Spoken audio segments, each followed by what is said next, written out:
Boa tarde. Boa tarde. Operação Capitu. A Polícia Federal prende o vice-governador de Minas, Antônio Andrade, do MDB. Ele é investigado por receber propina enquanto era ministro da Agricultura no governo Dilma Rousseff. A mesma operação tem um alvo conhecido dos investigadores. O dono da JBS, Joesley Batista, que voltou para a cadeia. O mensalinho no Rio. O Detran para de emitir documentos um dia depois da prisão do presidente do departamento. E os detalhes da chamada Propinolândia. Deputados escondiam dinheiro até em meias. E a polícia de Minas indicia a motorista que matou uma família num acidente em Minas e fugiu. Só o filho de 6 anos sobreviveu. O Jornal Hoje está começando.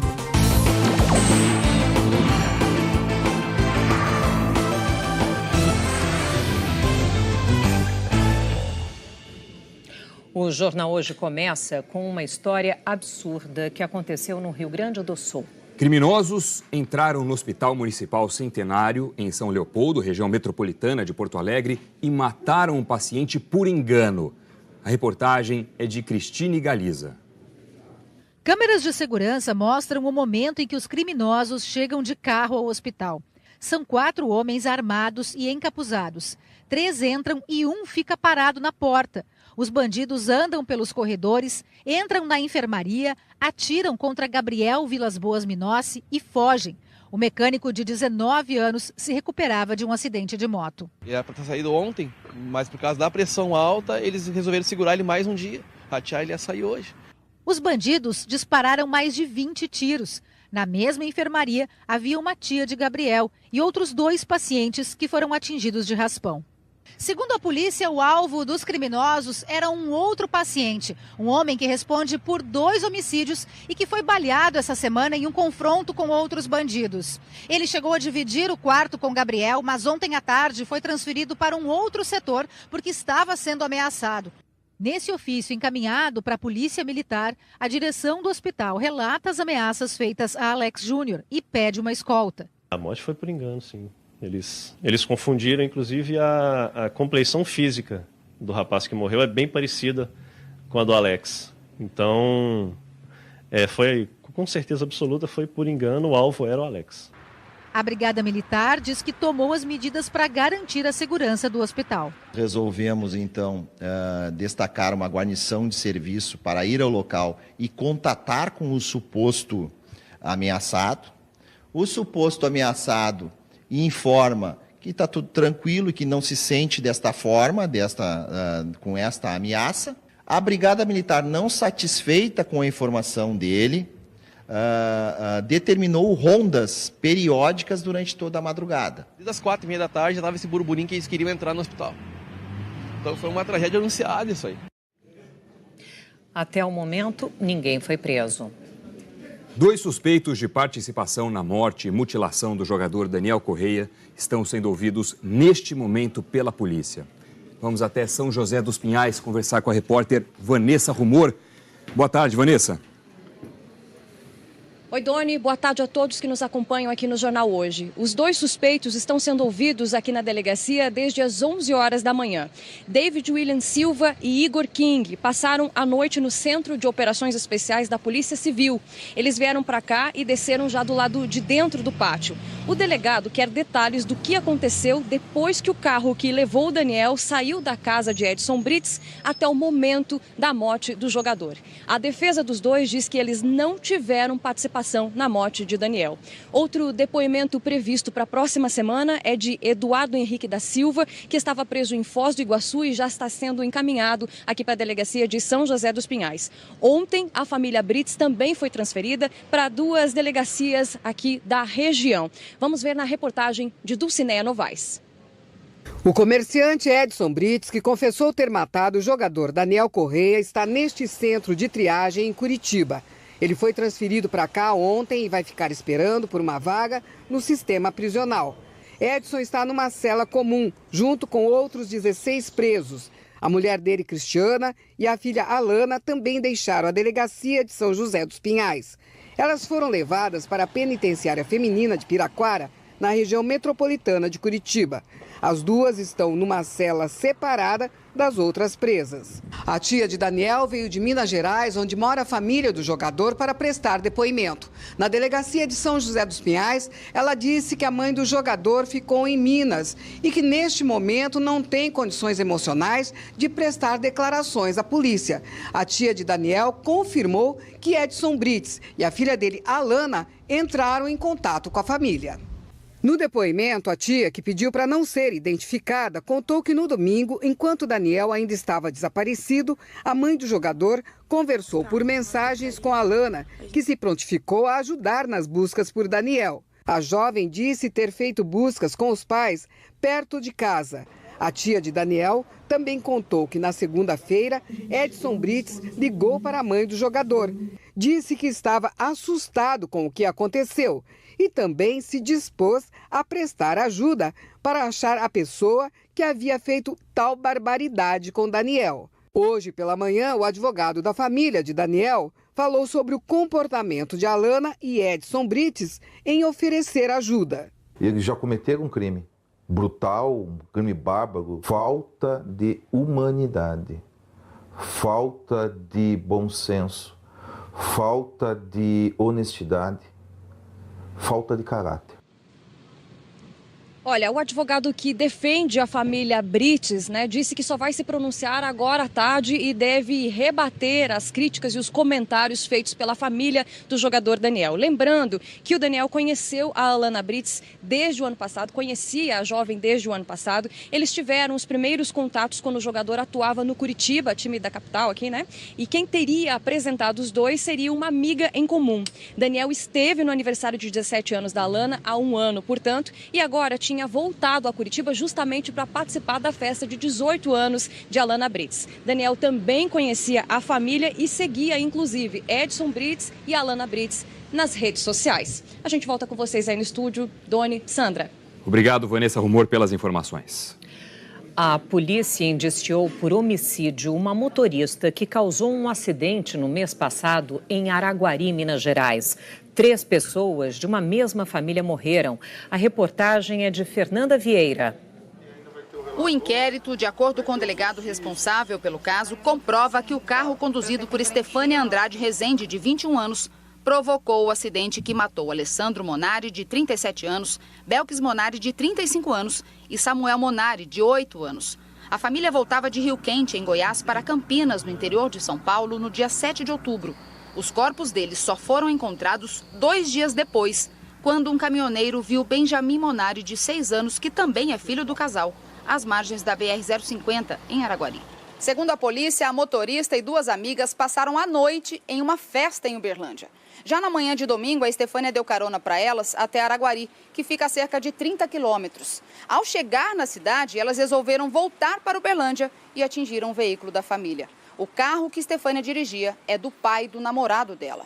O veículo conduzido por Estefânia começou a ter uma condução irregular. A condutora Estefânia veio novamente invadir a pista da esquerda, porém nesse instante havia o veículo da família onde houve essa colisão. De acordo com o delegado, as jovens e o namorado da motorista confirmaram que elas consumiram bebida alcoólica. Estefânia não tem habilitação. Ela foi indiciada por 3 homicídios qualificados porque as vítimas não tiveram chance de defesa e por uma tentativa de homicídio do Benjamin Monari. A concessionária também foi investigada pela polícia. No dia do acidente, uma testemunha avisou a um funcionário que viu os 2 carros envolvidos no acidente, mas apenas Estefânia e as amigas foram socorridas, mesmo com as marcas na pista. Esta foto mostra que os 2 veículos ficaram praticamente na mesma direção, em lados opostos. O Ministério Público Federal abriu um inquérito e disse que vai pedir a cassação da concessão da concessionária MGO, porque ela não estaria cumprindo as medidas de segurança necessárias na rodovia. Naquele local deveria ter uma defensa metálica e não tinha. E o resultado do acidente poderia ser outro. Pelo laudo médico legista, o filho de 8 anos sofreu uma lesão na coluna cervical e morreu na hora do acidente. O pai, com politraumatismo, morreu no início da tarde de domingo. Já a mãe, também com politraumatismo, pode ter ficado viva até o início da tarde de segunda-feira. Depois do acidente, Benjamin está morando com os avós maternos em Campinas. A MGO Rodovias disse que não vai se manifestar sobre o assunto, mas se coloca à disposição do Ministério Público Federal para esclarecimentos. No Rio, a corrupção praticada por agentes públicos está prejudicando diretamente os moradores da cidade. Documentos deixaram de ser emitidos pelo Detran Fluminense porque o presidente do órgão foi preso ontem. A reportagem é de Renata Capucci. Quem foi aos postos do Detran hoje em busca de documentos de identidade, de habilitação e de veículos, voltou para casa sem atendimento. Segundo o próprio departamento, por causa da exoneração do presidente do Detran. Leonardo Jacó foi preso ontem depois de se entregar à Polícia Federal. Por não ter assinatura do mesmo, não estavam emitindo documentos no dia de hoje. E não sabiam o tempo que ia demorar para normalizar o serviço. Em nota oficial, o Detran chegou a informar que diretores do órgão estavam reunidos na sede do governo do estado para resolver o problema o mais rapidamente possível. Absurdo, né? Sou parado agora aí, tenho carro rebocado porque não estou emitindo, minha parte já fiz. Carro zero, e agora? Como é que faz? Segundo as investigações do Ministério Público, o Detran fazia parte do grande esquema de corrupção que envolvia o governo do Rio e a Assembleia Legislativa. O mensalinho dos deputados presos ontem variava de 20 a 200 mil reais. Os investigadores descobriram que assim os parlamentares garantiam apoio em votações que interessavam aos governos de Sérgio Cabral e Luiz Fernando Pezão, ambos do MDB. E em troca, o governo oferecia postos de trabalho em empresas prestadoras de serviço, como o Detran. Só o deputado reeleito Luiz Martins, do PDT, um dos presos, indicou 137 pessoas para cargos no Detran. Na Assembleia Legislativa hoje, não há sessão. Mas ontem, mesmo depois da notícia da prisão dos deputados, a rotina da casa não foi alterada. Os trabalhos começaram pontualmente às 3 da tarde. E o clima de constrangimento era visível. No total, 10 deputados estão presos. Isso equivale a 15% do parlamento fluminense. Jorge Pisciani, Paulo Melo e Edson Albertassi, presos desde novembro do ano passado, vêm aparecendo como faltosos nas votações. Mas os gabinetes deles continuam instalados com funcionários recebendo salários. E um detalhe chama a atenção.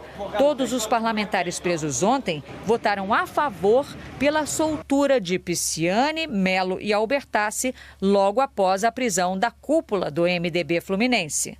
A última sessão do ano aqui na Alerj deve acontecer no dia 20 de dezembro, mas ainda há 2 feriados pela frente e a Alerj tem menos de 30 dias úteis para dar conta de uma extensa pauta de votações fundamentais para o estado do Rio. Um desafio para casa num momento conturbado. A lei orçamentária, a revisão do PPA, a prorrogação da calamidade, a prorrogação do Fundo Estadual de Combate à Pobreza, entre outros temas. Então é necessário que os 60 parlamentares honrem os seus mandatos, estejam presentes. O governador Luiz Fernando Pezão, do MDB, indicou a diretora financeira do Detran, Fernanda Curdi, como responsável para assinar os documentos. Assim, a emissão de documentos de identidade e habilitação deve ser regularizada ainda hoje, mas a documentação de veículos só na segunda-feira. E a Renata Capucci mostra agora a forma que os investigados escolheram para receber e esconder a propina no esquema que os procuradores chamam de propinolândia. Os presos acusados de corrupção tinham estratégias bem específicas para eliminar suspeitas. O deputado Chiquinho da Mangueira, do PSC, usava uma portadora de confiança.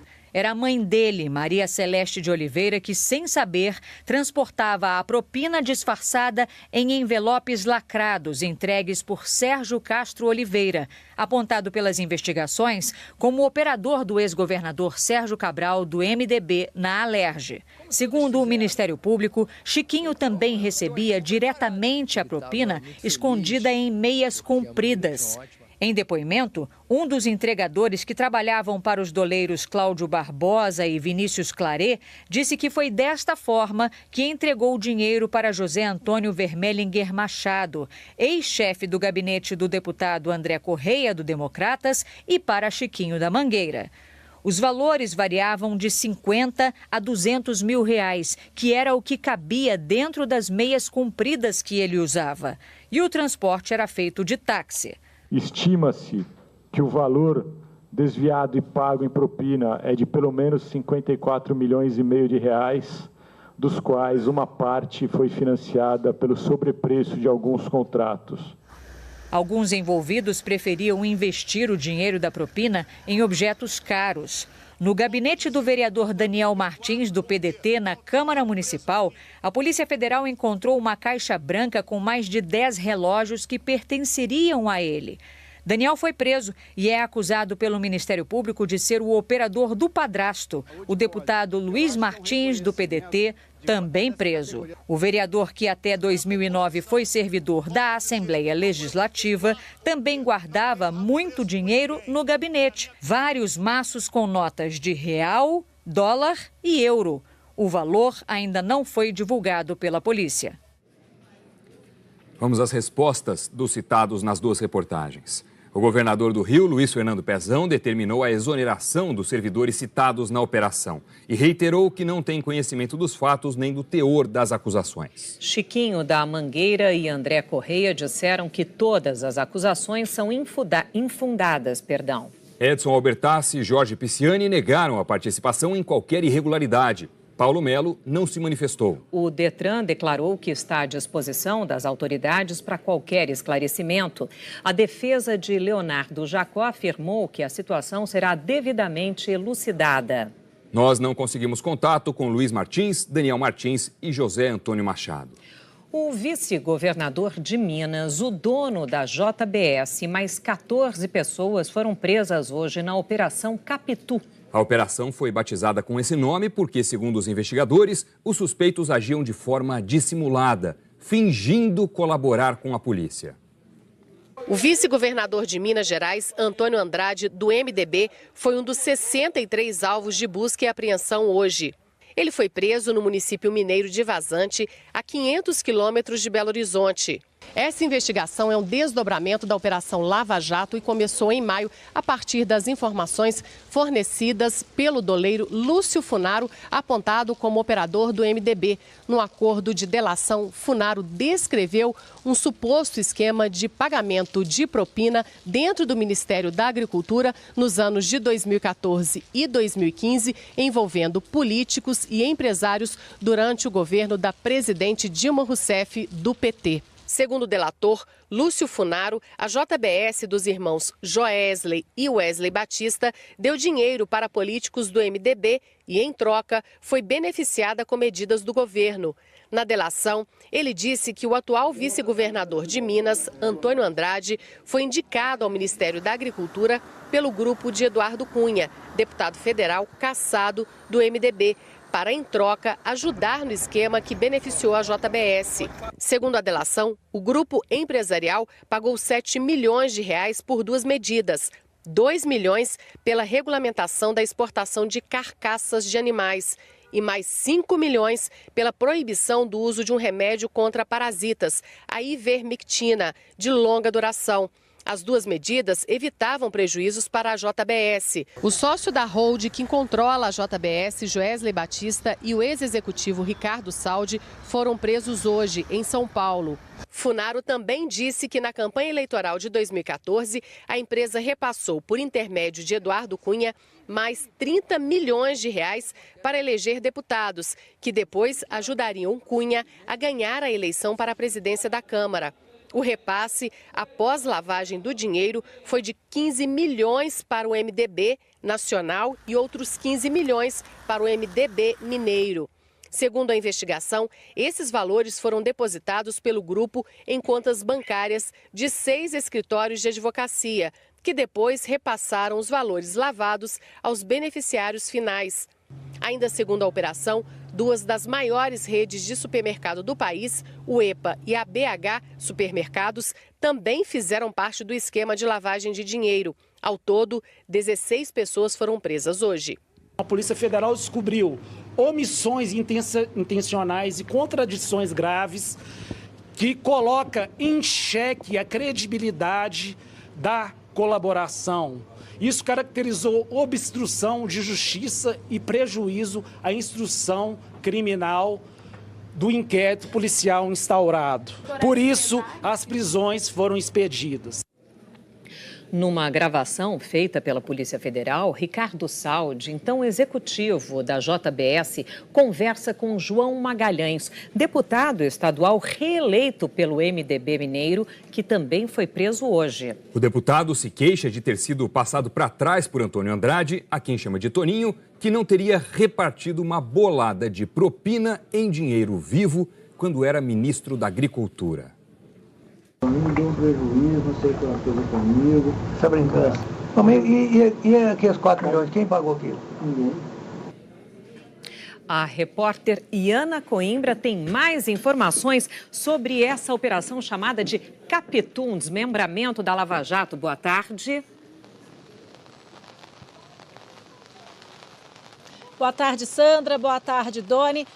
Bom, das 16 pessoas que foram presas, até agora tem 3 pessoas que ainda estão foragidas, inclusive um dos sócios dos supermercados que entrou de ponte no esquema para aproveitar o grande fluxo de caixa para lavar o dinheiro que era doado para financiar campanhas eleitorais. Além disso, também de acordo com as investigações, a rede de supermercados entregava dinheiro em caixas de sabão, caixas de sapato e em malas. Não foi identificado ainda o que o supermercado ganhava por fazer parte desse esquema, que pode inclusive ser configurado como fraude eleitoral e já está sendo investigado. Todos os presos vão ser mantidos nas cidades onde os mandados de prisão foram cumpridos. O vice-governador de Minas, Antônio Andrade, do MDB, já prestou depoimento hoje para a Polícia Federal em Uberlândia e deve ficar preso lá nessa cidade.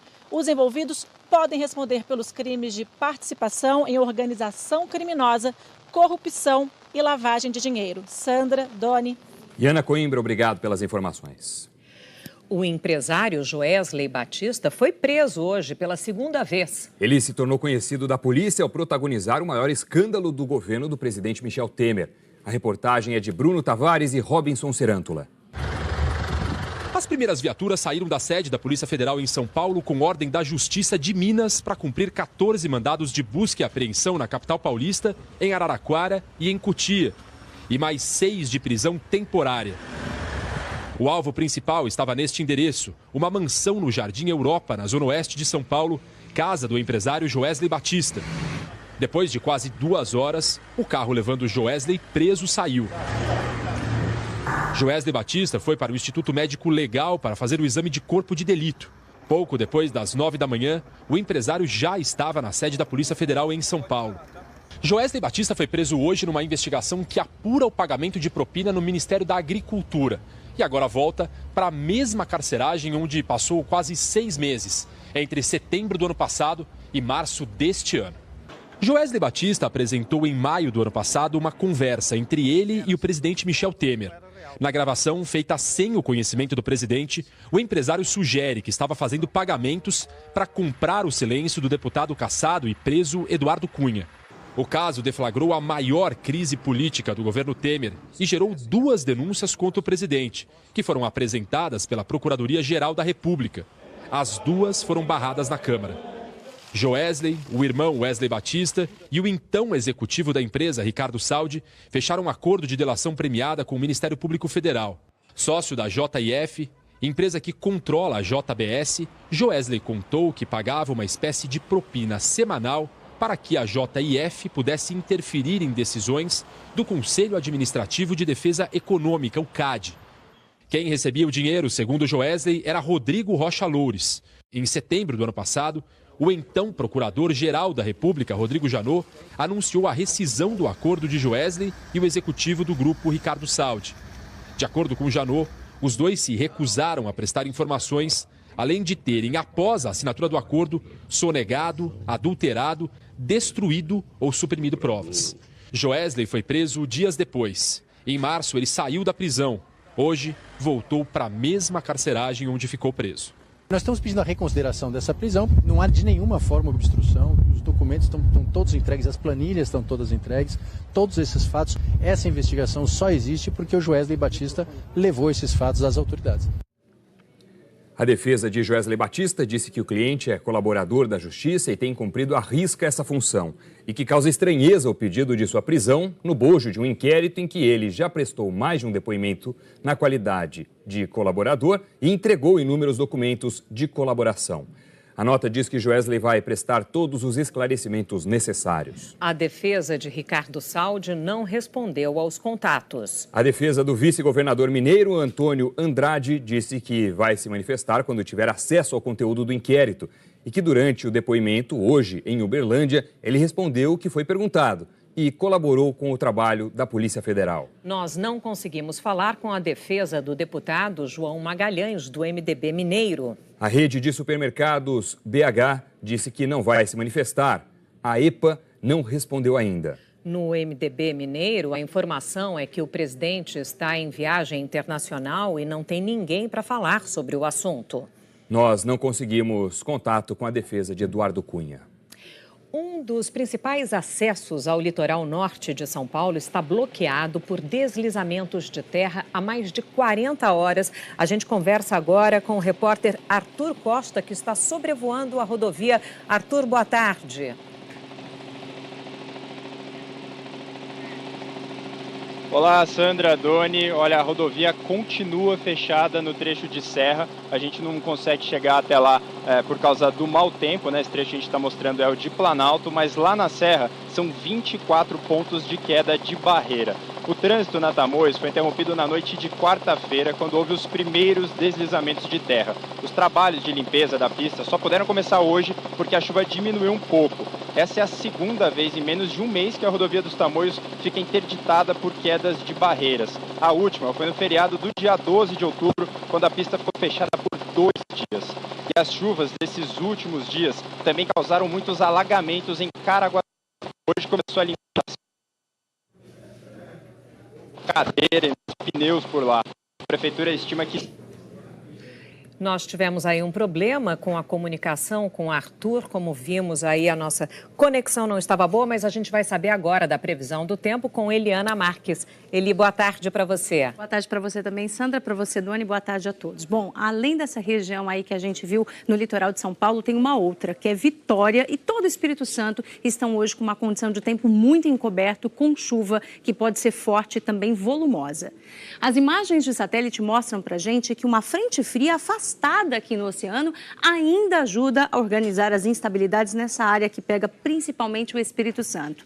E o tempo abafado também forma nuvens carregadas aqui em parte do Rio de Janeiro, de São Paulo, de Minas, de Goiás, de Mato Grosso e entre Rondônia, Amazonas e Roraima. A área mais suscetível a problemas hoje, como alagamentos e deslizamentos de terra, é essa que a gente vê aqui em laranja no nosso mapa. Então pega a metade sul do Espírito Santo, no Rio de Janeiro pega também a capital, a região da Baixada Fluminense e a região serrana do Rio. Em Minas Gerais, pega essas áreas que passam por Belo Horizonte, Zona da Mata, sul do estado e em São Paulo, essa região aqui do Vale do Paraíba e justamente do litoral norte, onde a gente viu ali que tem essa rodovia ainda fechada por causa de quedas de barreiras. Muita chuva e onde tem sol, Eli? Olha, temos duas áreas aí no Brasil com previsão de tempo firme, portanto, com sol a tarde toda hoje. Uma dessas áreas é essa aqui, ó, vai desde o norte do Pará, avança até o norte da Bahia. A outra área pega aqui, ó, a metade sul de Mato Grosso do Sul, passa pelo interior de São Paulo até ali a região de Bauru e desce aqui pegando grande parte do sul do país. Onde o mapa está verde, aí tem previsão de chuva e nessa parte em azul aqui, olha, é uma situação de tempo mais fechado. O sol não aparece e pode até chover mais forte que em outras áreas do país. Destaque também para a divisa de Goiás com Minas Gerais, além do Espírito Santo, que nós falamos há pouco.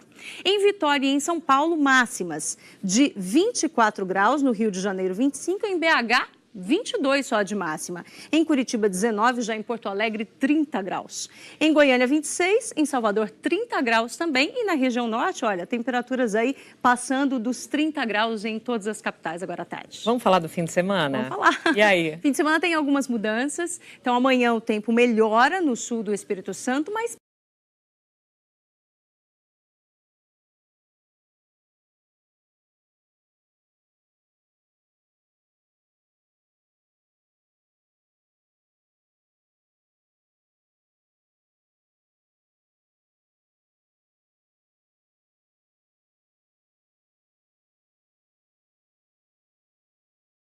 De 27 graus em Belo Horizonte, 28 em São Paulo e em Curitiba, em Vitória 29 e no Rio de Janeiro máxima de 32 graus no domingo. Começa a esquentar amanhã e calor vem com tudo no domingo. Ok, obrigada, Eli. Valeu, Eli. Tchau, tchau. O presidente eleito Jair Bolsonaro recebeu a visita de 2 embaixadores hoje de manhã. Vamos ao vivo ao Rio de Janeiro conversar com a repórter Tatiana Nascimento, que tem outros detalhes. Olá, boa tarde. Boa tarde, Doni. Boa tarde a todos. Jair Bolsonaro não teve compromissos públicos nessa manhã. Ele permaneceu em casa aqui na Barra da Tijuca, zona oeste do Rio, mas recebeu visitas. Às 10 horas chegou o embaixador da Alemanha, Georg Witzel, que ficou aqui por cerca de 1 hora. Depois, às 11 horas, chegou o embaixador da Argentina, Carlos Alfredo Magarinhos, também para uma visita de aproximadamente 1 hora. Os 2 embaixadores entraram e saíram sem falar com os jornalistas. Doni. Tatiana Nascimento, obrigado pelas informações ao vivo do Rio. Um advogado de apenas 18 anos se tornou o mais jovem da história a fazer uma sustentação no Supremo Tribunal Federal. A reportagem é de Joconda Brasil. Um tribunal acostumado a tantas decisões importantes teve ontem mais um dia que entrou para a história. Passo a palavra ao Dr. Matheus de Lima Costa Ribeiro.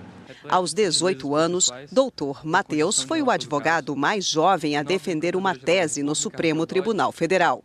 É uma história de persistência. Aos 14 anos, Matheus foi aprovado para Direito na Universidade de Brasília e se tornou o advogado mais jovem do Brasil, de acordo com a OAB. A vocação surgiu dentro de casa, depois de um castigo do pai. Com a ajuda do irmão, Matheus escreveu o primeiro habeas corpus da vida, pedindo autorização para assistir a uma partida de futebol. Ele tinha 10 anos e ganhou a causa. Diante da principal corte do país, Matheus demonstrou segurança e domínio do tema. Uma ação direta de inconstitucionalidade contra uma lei estadual que proibiu revistas íntimas de patrões a empregados. Eu pretendo sustentar da tribuna uma única tese pela procedência da apresentação direta, qual seja a tese de que a lei impugnada usurpou a competência privativa da União para legislar sobre os direitos do trabalho, prevista no artigo 22, inciso 1 da Constituição. Mas só ele sabia como o coração estava naquela hora. Eu estava tão nervoso que eu já ficava assistindo a sessão com a Beca, para quando me chamarem eu já levantar e sustentar. E ouvir o nome dele ser chamado... Nesse momento eu senti o meu coração realmente começou a bater muito forte. Matheus diz que ensaiou a defesa mais de 20 vezes e colou nos conselhos do pai, também advogado. É uma dica que meu pai me deu, falar lendo se for necessário, porque aí você não se perde, as primeiras 4 linhas da sustentação. E sempre muito calmamente, para você não gaguejar. O desempenho impressionou o relator, ministro Edson Fachin. Uma sustentação oral que já o coloca no exercício escorreito do munus da advocacia. Portanto, o congratulo efusivamente. A chave do sucesso talvez seja o próprio jeito Matheus de ser, de sonhar com os pés no chão. Não adianta chegar cedo, tem que chegar bem. Não adianta ser o mais jovem, tem que ser um dos melhores. Essa é a minha preocupação. Depois do último capítulo de Segundo Sol, o Globo Repórter revela a Bahia que a novela não mostrou. Crianças agasalhadas, plantas congeladas ao amanhecer e termômetros a 11 graus. Fogueira para aquecer as noites geladas, fondue de queijo no jantar e plantações de morango orgânico. Vinho também tem, e dos melhores. Cachoeiras deslumbrantes, com água bem gelada. Nossos repórteres alcançam o teto do Nordeste. É a primeira vez que uma equipe de televisão chega ao topo do Pico do Barbado, a mais de 2.000 metros de altura. Hoje, no Globo Repórter. A seguir, um ataque à faca mata uma pessoa e deixa 3 feridas na Austrália. A polícia americana procura entender o que levou um atirador a abrir fogo numa casa noturna na Califórnia. E a Europa lembra a Noite dos Cristais, quando os judeus foram atacados nas ruas da Alemanha 80 anos atrás. A gente volta já. Natal padrão Toyota é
Em Melbourne, na Austrália, um homem esfaqueou 3 pessoas que passavam pela rua no centro da cidade. Uma delas morreu. Segundo testemunhas, o agressor estacionou numa rua movimentada do centro da cidade e ateou fogo ao próprio carro. Em seguida, esfaqueou 3 pessoas que passavam pelo local. Uma delas morreu. As outras estão internadas e não correm risco de vida. O agressor foi baleado pela polícia e também morreu. O Estado Islâmico reivindicou a autoria do ataque. Autoridades locais tratam o caso como ato de terrorismo. Nos Estados Unidos, a polícia continua atrás de pistas para entender o que levou o atirador a abrir fogo dentro de uma casa noturna ontem na Califórnia. Hoje o dia está sendo de homenagem às vítimas do ataque. O sargento Ron Hillas estava ao telefone com a mulher quando recebeu o chamado. Estava perto do bar na hora e correu para lá. Foi o primeiro policial a chegar. Ele chegou lá para acabar com a ameaça e salvar vidas, diz o xerife Eric Bushell. Mas foi logo atingido. É uma perda trágica para todos nós e a comunidade. A comunidade compareceu no velório do sargento que planejava se aposentar no ano que vem. E centenas foram à vigília em memória de todas as vítimas.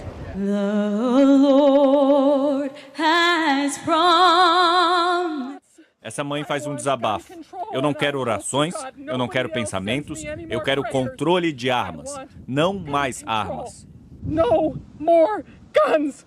Cody Kaufman tinha 22 anos e foi uma das vítimas. O pai dele ainda não consegue acreditar. Cody era o irmão mais velho que meus filhos precisam, disse ele. Eu tenho uma filha para nascer no final do mês. Ele estava tão empolgado para ter sua primeira irmã, agora ela nunca vai saber. O atirador era Ian Long, de 28 anos. A polícia está na casa dele buscando por evidências que possam ajudar a esclarecer o que motivou esse ataque.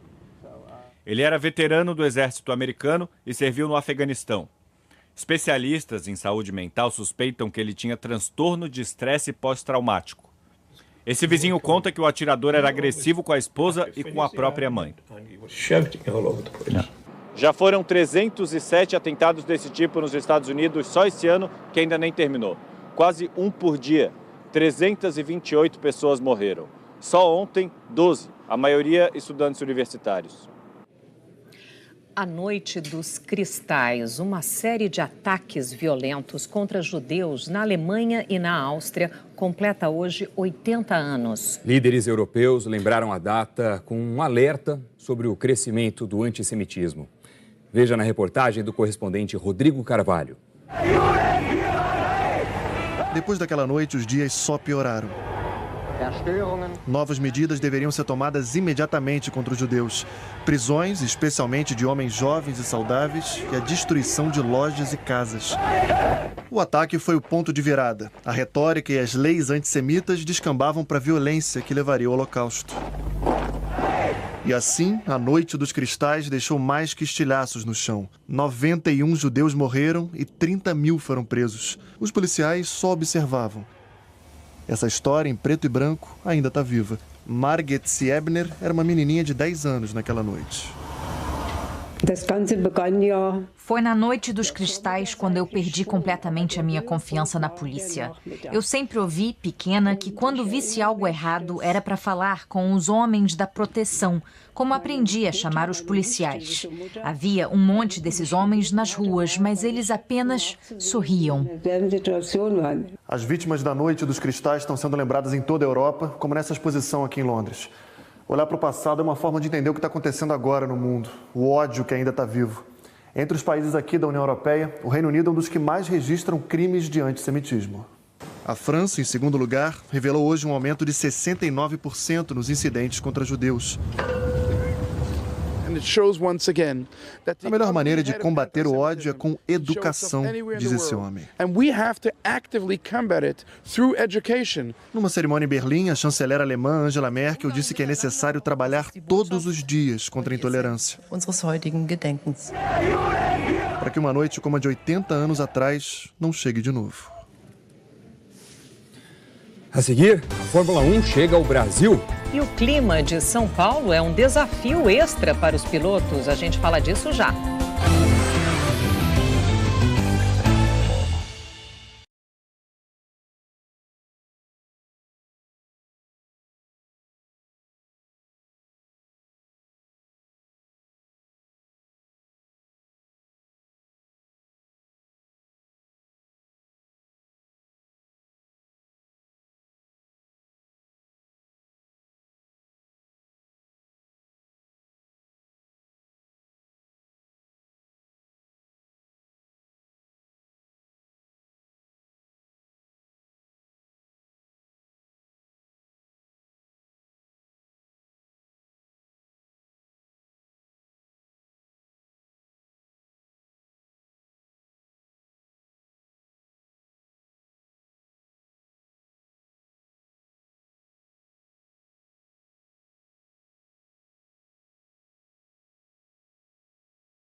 A Fórmula 1 chegou a Interlagos e o GP do Brasil tem um desafio extra para os pilotos: o clima imprevisível. A reportagem é do Alexandre Oliveira. Algumas perguntas sempre são feitas quando tem o Grande Prêmio em Interlagos. Quem vai ganhar, claro, quem fará a volta mais rápida e a mais importante, que vai influenciar nas respostas das duas questões anteriores. Será que vai chover? Pelo histórico das corridas, pode chover sim, mas pode ter um sol para cada um. As condições do tempo em Interlagos são quase imprevisíveis. Isso faz com que as equipes fiquem mais atentas às nuvens que passam por cima da pista. Pilhas e pilhas de pneus são preparadas para a pista seca, intermediária e estes com ranhuras mais profundas para chuva forte mesmo. Não tem o que fazer, temos que estar prontos para tudo. Nós e as outras equipes conhecemos São Paulo e sabemos que o tempo vai mudar, diz o integrante da equipe da Sauber. Interlagos está localizado entre duas represas, a Guarapiranga de um lado e a Billings do outro. Quem vem muito aqui ao autódromo, praticamente em todas as corridas, tem uma frase: a chuva vem da represa. Você já ouviu isso, né? À minha direita vem uma chuva. Olha só o que vem por lá. Mas a chuva vem mesmo de lá? Olha, as represas estão numa região onde as condições são favoráveis à chuva. Que região é essa? Interlagos está na zona sul da capital, perto da Serra do Mar, então ali é por onde entra a brisa marítima. A brisa traz umidade do mar, ajuda a deixar as nuvens mais carregadas e aí a chance de chover é maior, principalmente se tiver calor. E para este fim de semana, Helena Marques, chove na pista? A previsão é de temperatura subindo, a previsão é de um calor aí no fim de semana, mas tem possibilidade de chuva à tarde. Agora atenção que essa chuva é aquela chuva que a gente fala que é isolada. Pode chover num bairro e não chover no outro. Mas se vai chover lá em Interlagos, aí não dá para saber exatamente, é bola de cristal. A corrida e o tempo são sempre surpresas em Interlagos. Na iminência de qualquer dúvida, eu sugiro leve a sua capa de chuva e vá curtir tanto o treino classificatório no sábado quanto a corrida no domingo. Amanhã é dia de Como Será e também é dia de estreia da série Heróis Possíveis para Causas Impossíveis. Nosso primeiro herói é o jovem Felipe Caetano. Com apenas 17 anos, ele já é referência no Ceará e em todo o Brasil contra a exploração do trabalho infantil. No segundo episódio da série Destino Berlim-Viena, Rogério Coutinho mostra o trabalho da brasileira que ajuda a integrar refugiados e imigrantes na Alemanha. Alexandre Henderson mostra o que há de novo no mercado de games e o trabalho de quem cria, desenvolve e produz jogos nacionais.